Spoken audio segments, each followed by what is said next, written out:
সবাইকে মিলিয়ে মাত্র 5 জন। কেমন করে সেই যজ্ঞ সম্পন্ন হলো মা?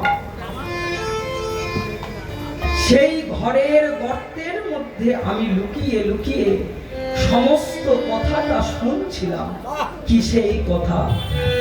যে 4 জন, তারা কে? একজন ব্রাহ্মণ, ব্রাহ্মণী, তার পুত্র এবং তার বৌমা। তাদের ঠিকমতো খাওয়া দাওয়া হয় না। প্রতিদিন মাধুপুরি করে যেটুকু তারা পায় সেটুকু তারা নিজেরা সেবা করে এবং গোবিন্দ চরণে দেয়। একদিন আমার বাবা ব্রাহ্মণ মাধুপুরি করে, সেদিন বেশি কিছু পাইনি মা, সেদিন পেয়েছে মাত্র আঠার যে পুরি আছে না মা, সারাদিন ঘুরে ঘুরে কিছু পাইনি। একজন মায়ের কাছে যেতে কিছুটা আঠার পুরি নিয়ে সেই বাবার হাতে তুলে দিয়েছে। মনে করছে যে আজ এই সেবা করেই আমার পেটকে নিবৃত জানাতে হবে। সেই বস্তুটি নিয়ে ফিরে এলো মা। ফিরে তো এসেছে, সবাইকে নিজ নিজ ভাগ করে 4টি ভাগ সবাইকে দিল, নিজের কাছেও নিয়েছে। এমন সময় কোথা থেকে জানি না একজন ব্রাহ্মণ দুয়ারের সামনে দাঁড়াইয়া ব্রাহ্মণ বলি আমার ডাকে।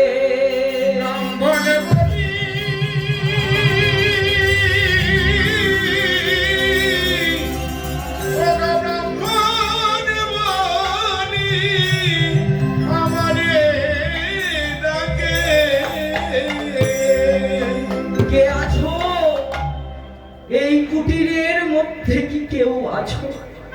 7 দিন আমি কিছু খাইনি, আমি অনাহারে রয়েছি। কেউ যদি থাকে আমাকে একটু ভিক্ষা দাও, কিছু অন্তত খেতে দাও, যাতে করে আমার যে ক্ষুধার্ত পেট রয়েছে তাকে আমি নিমিত্ত যেন জানাতে পারি।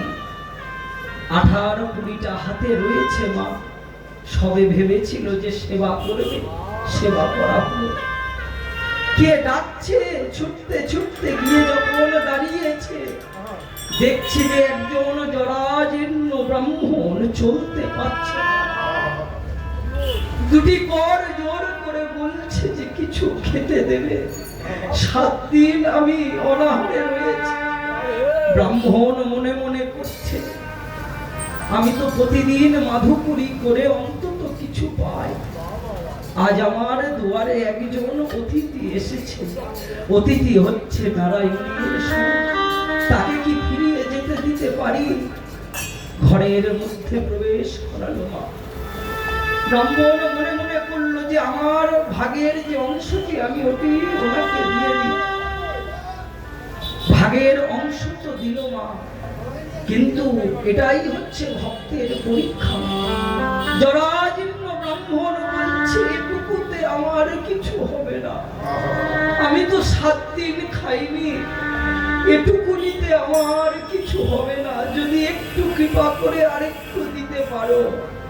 ব্রাহ্মণ মনে মনে করছে, আমার অংশটা তো আমি দিয়ে দিলাম, আমি অন্যের অংশটা কেমন করেছে? আমি পাশে দাঁড়িয়েছিল তার সহধর্মিণী, ছুটতে ছুটতে এসে ব্রাহ্মণের সম্মুখে দাঁড়িয়ে বলছে, স্বামী, যেদিন তুমি আমাকে বিবাহ করে এনেছিলে, যেদিন আমার অন্য গোত্রটা তোমার গোত্রেতে পরিপূর্ণ হয়ে গেল, যেদিন তোমার গোত্রটা আমার হয়ে গেল, সেদিন তো আমি তোমাদেরই একজন হয়ে গেলাম। তাহলে আমি তো তোমার সহধর্মিণী। আমার স্বামী যখন বিপদে পড়েছে, আমি আমার স্বামীর জন্য কি করব না? নিজের অংশটা দিয়ে দিল। ব্রাহ্মণ বলছে, আহারে, তোমার মতো যদি স্ত্রী, এমন সহধর্মিণী যদি ঘরে ঘরে থাকে কতটা ভালো হয়। 2টি অংশ দিয়ে দিল। ব্রাহ্মণ বলছে, বাবা, এখনো যে আমার ক্ষুধাটা মিটলো না, আর একটু যদি আমাকে কিছু দিতে না। পুত্র ছিল দাঁড়ে দাঁড়িয়ে, ছুটতে ছুটতে এসে বাবার কাছে এসে দাঁড়িয়ে বলছে, বাবা তোমার কি মনে নাই বাবা, সত্য পিতৃদেবের কথা রাখবে বলে আমার ভগবান রামচন্দ্র 14 বছরের জন্য বনবাস চলে গেল, আর আমি তোমার সন্তান হয়ে এটুকু করতে পারবো না। তুমি আমার অংশের প্রসাদটা নিয়ে নাও বাবা। যদি অতিথির ক্ষুধাটা নিবৃত্তি হয় তাহলে আমাদের আনন্দ হবে। নিজের অংশটা যখন দিয়ে দিল, ব্রাহ্মণ দূর থেকে আশীর্বাদ করলো, বাবা তুমি জীবনে আরো উন্নতি হয়। তুমি যেমন ভাবে আমার কাছে এগিয়ে এলে, পিতা আজ বিপদে পড়েছে দেখে পিতার জন্য এগিয়ে এলে, এমনই তো পুত্র কামনা করে পিতা মাতা। 3 জনের ভাগের অংশ দেওয়া হয়ে গেল মা। ব্রাহ্মণ তো পরীক্ষা করছে, সেই জরাজীর্ণ ব্রাহ্মণ বলছে, হয়েছে বাবা, যদি আরেকটি অংশ যদি পেতাম তাহলে আমার ক্ষুধাটা পরিপূর্ণ হয়ে যেত। ওমা 3 জনের ভাগের অংশ যখন দিয়ে দিল, দিয়ে দিল 3 জনের অংশ যখন দিয়ে দিল, আর একজনের ভাগের অংশ করে রয়েছে কে? সে আর কেউ নয়, সে হচ্ছে বৌমা।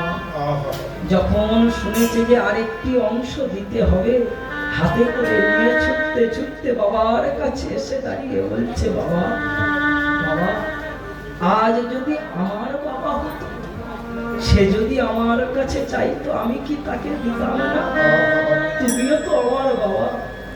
একজন অতিথি এসছে, অতিথিকে কি অমন ভাবে না খাইয়ে ফিরিয়ে দেওয়া যায়? আজ যদি আমাদের নাই বা খাওয়া হয় বাবা, তাতে আমাদের কোনো দুঃখ নেই, যেন অতিথিকে আমরা খাইয়ে তাকে বাড়ি পাঠাতে পারি। নিয়ে নাও বাবা। বাবার কাছে বলছি, বাবা বাবা গো নিয়ে নাও, তুমি নিয়ে নাও। বাবার কাছে যখন দিয়ে দিয়েছে মা, সেই 4টি অংশ যখন সেই ব্যক্তিকে দিয়ে দিল, এবারে ব্যক্তি আমার উদরেতে হাত বুলিয়ে বলছে, আজ আমি যা খেলাম না, এতদিন আমি কত কিছু খেয়েছি, কিন্তু আমার উদরটা এমন ভাবে পরিপূর্ণ হয় না, কিন্তু আজ আমি কি প্রসাদ খেয়েছি। মনে মনে চিন্তা করছে যে অতিথিকে তো খাইয়েছে বাবা, একটু তাকে শয়ন করে যদি সেবা করতে পারি। মনে মনে করছে এবার সেবা করবে, তাই বলে যখন সহধর্মিণীকে ডাকতে গেছে, যখন ডাকতে গেছে এসে দেখছে আর সেই ব্রাহ্মণ সেখানে বর্তমানে নেই। এবারে মনে মনে চিন্তা করছে যে কোথায় চলে গেল, কোথায় চলে গেল হে ব্রাহ্মণ, আমরা কি কোনো অপরাধ করে ফেললাম যে না বলে আপনি চলে গেলেন? তখন ধর্মরাজ এসে উপস্থিত হল, ব্রাহ্মণের সম্মুখে দাঁড়াইয়া ব্রাহ্মণকে বলছে, ব্রাহ্মণ ব্রাহ্মণ তুমি আজ যে বস্তু দান করতে পেরেছো, আমি খুশি হয়েছি বাবা। এ জগৎ মাঝারে যদি যজ্ঞের আয়োজন করতে চাও মা, সেই যজ্ঞ আয়োজন করতে গেলে যে বস্তুটা সবচেয়ে বেশি প্রয়োজন, সেটা হচ্ছে কিন্তু নয়নের জল। তুমি হয়তো যজ্ঞ ছোট করতে পারো বা বড় করতে পারো, কিন্তু যে বস্তুটা যদি তোমার যজ্ঞেতে না পড়ে, তাহলে কিন্তু যজ্ঞ সম্পূর্ণ হয়। যজ্ঞ করতে গেলে আত্মত্যাগ আনতে হবে। আমাদের কিছু নাই বলে তার চরণে গিয়ে পড়তে হবে, ভিক্ষা করে মাধুকরী করে তার জন্য আনতে হবে, তবে তো তার সেবায় দেব। তাই তাকে আশীর্বাদ করল, ব্রাহ্মণ তুমি আজ যে বস্তু দান করলে আমি তোমাদের আশীর্বাদ করলাম। তোমরা যখন এই লোক থেকে ওই লোকে যাবে তখন তোমাদের যাওয়ার পথটা যেন স্বর্গলোক হবে, আমি তোমাদের আশীর্বাদ করলাম। এবারে নেউলটা সেই গর্তের মধ্যে থেকে শুনেছে, শুনে মনে মনে করছে সেই ব্রাহ্মণ ধর্মরাজ এখানে এসেছে, আমি একটু গড়াগড়ি যাই, যদি আমারও কিছু উন্নতি হয়, আমিও যদি কিছু পেতে পারি। আর ব্রাহ্মণের নয়নের জল সেখানে পড়েছে। এবার নেউলে এবারে যখন ওই ধুলায় গড়াগড়ি দিয়েছে মা, তার পশুর দেহ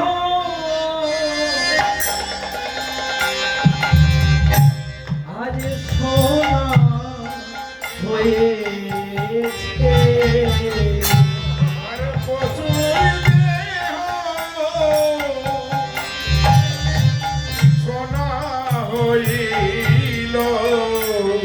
তার পশুর দেহ আজ সোনা হইল, তার পশুর দেহ সোনা হইল। ওই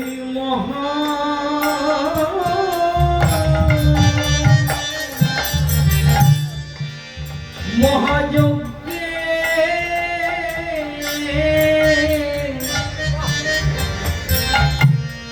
ওই ধুলা গড়া গড়ি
আমি এক এমন যজ্ঞেতে গড়াগড়ি দিয়েছি যে যজ্ঞেতে এত কিছু ছিল না, পয়সা করি এত ছিল না, কিন্তু যেটি ছিল তার মধ্যে সেই ব্রাহ্মণের নয়ন জলে চলছিল, আর ছিল তার আত্মত্যাগ।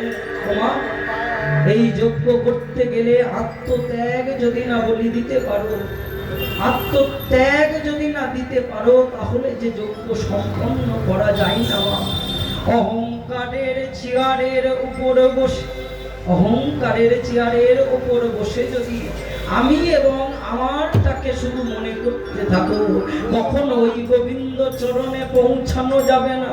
যেদিন তুমি তোমার, আমিও আমার থেকে বেরিয়ে আসবে, যেদিন ওই অহংকারের চেয়ার থেকে নিচে নেমে আসবে, সেদিনই তো তার চরণের কাছে পৌঁছাতে পারবে। তাই যজ্ঞ করতে গেলে যেটি প্রয়োজন, নয়নের জল যদি দিতে পারো মা, তুমি ছোট যজ্ঞই করতে পারো, কিন্তু তোমার যজ্ঞ সফল হবে না যদি নয়নের জল দিতে পারো। তাই আজ আমার গৌর সুন্দর বিরল মন্দিরে বসে বসে কাঁদছে। কেন কাঁদছে মা? আজ আমার গৌর সুন্দরের কি হয়েছে? না, গৌর সুন্দরের এখানে ব্রজভাবের কথা মনে পড়ে গেছে। কার কথা? না, সেই কাদম্বিনী রাধা রানীর কথা মনে পড়ে গেছে। যখন মনে পড়ে গেছে মা, তখন ওই বিরল মন্দিরে বসে বসে কাঁদছে। এবারে বসে বসে কাঁদছে। আমার গৌর যদি কাঁদে মা, তার যত ভক্ত আছে তারা কি দেখতে পারে গো? ছুটতে ছুটতে এসে গৌর সুন্দরের কাছে উপস্থিত হয়ে বলছে, গৌর সুন্দর। রামানন্দ এবং গৌরী দাস তার কাছে এসে বলছে, প্রভু তুমি কেন এমন করে কাঁদছ? যখন জড়িয়ে ধরেছে মা, ভক্ত ভগবানের চোখের জল কি দেখতে পারে? জড়িয়ে ধরেছে, মুছিয়ে দিচ্ছে চোখের জল। প্রভু তুমি এমন ভাবে কেঁদো না, কি হয়েছে বলো না। তখন গৌরী দাস আর রামানন্দকে জড়িয়ে ধরে বলছে, রামানন্দ শোনো শোনো, যে কৃষ্ণ নামে জগতের সমস্ত দুঃখ কষ্ট জ্বালা দূরে যায়, সব কিছু দূরে যায়। আরে আমার বেলা তা হলো না। আমি শুধু কৃষ্ণকেই ভালোবেসেছিলাম বলে এই জগৎ মাঝে সবাই আমায় কলঙ্কিনী বলে। সবাই আমার কলঙ্কিনী বলে। আমি শুধু ভালোবেসেছি বলে। তা যাই হোক, জগৎ মাঝে কে কি বলছে তা আমার শোনার প্রয়োজন নেই। যার জন্য যাকে উৎসর্গ করব বলে এসেছি, তিনি কবে আমায় দেখা দেবে আমার মনেতে শুধু একটি প্রশ্ন। আর তোমাদের কাছে বলে রাখি, সবাই তো তাকে ভালোবাসলো, কারোর বেলা তো এমন কথা শোনা গেল না। কিন্তু আমি যখন তাকে ভালোবাসলাম, আমার সব কিছু দিয়ে তাকে ভালোবাসলাম, আর আমার বেলায় কলঙ্কিনী বলে গো। এই যে বড় দুঃখ লাগে, বড় কষ্ট হয়। গোবিন্দকে ভালোবেসে কি কেউ কোনোদিন কলঙ্কিনী হয়েছে? তখন গৌরী দাস আমার প্রভুকে বলছে, প্রভু প্রভু গীতাতে বলল কি, জং লব্ধা চা পরম লাভং মন্যতে নধিকং ততো যস্মিন অস্তি তেন দুঃখেন গুরুনাপি বিচালতে। কি বললে? এ জগতে যত প্রকার আশা রয়েছে, যে আশা করলে আর মনের মধ্যে অন্য কোনো আশার উদয় হয় না, সেই গোবিন্দ চরণের আশা তুমি করো, দেখবে আর কোনো বাহ্যিক জন্মের আশা তোমার হবে না। গীতাতে বললে যে আশা করলে অন্য কোনো আশা আর আমাদের মনেতে জাগে না, তুমি সেই আশা করো। তাই আজ আমার গৌর সুন্দর রামানন্দ আর গৌরী দাসকে ধরে যখন কাঁদছে, পাশে দাঁড়িয়ে রয়েছে পদকর্তা গোবিন্দ দাস। বলছে, প্রভু প্রভু কলঙ্কি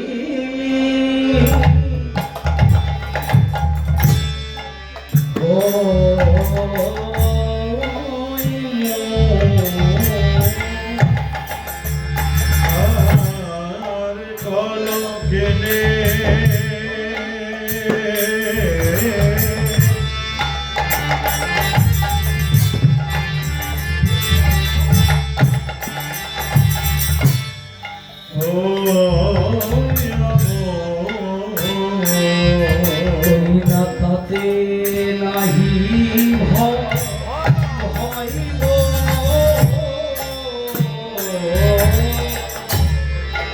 কলঙ্কিনী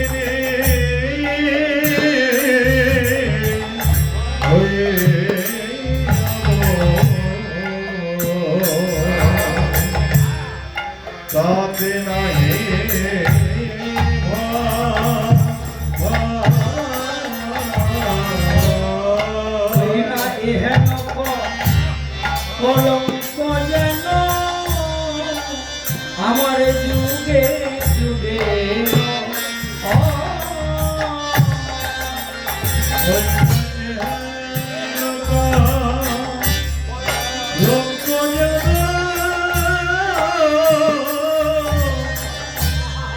যুগে যুগে এহেন কলঙ্ক যেন আমার যুগে যুগে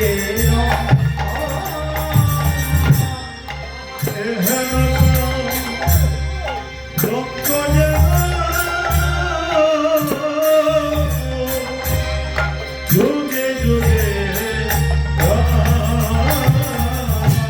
বলে ভেসে যায় ভেসে যায় ভেসে যায় ভেসে যায় ভেসে যায় ভেসে যায় ভেসে যায় ভেসে যায় না জানি কোন ভাবের উদয় ভেসে যায় ভেসে যায় না জানি কোন ভাবে হৃদয় ভেসে যায় ভেসে যায় না জানি কোন ভাবের উদয় ভেসে যায় ভেসে যায় না জানি কোন ভাবে হৃদয় ভেসে যায় ভেসে না যায় জানি কোন ভাবের উদয় নামেকে মনোরাই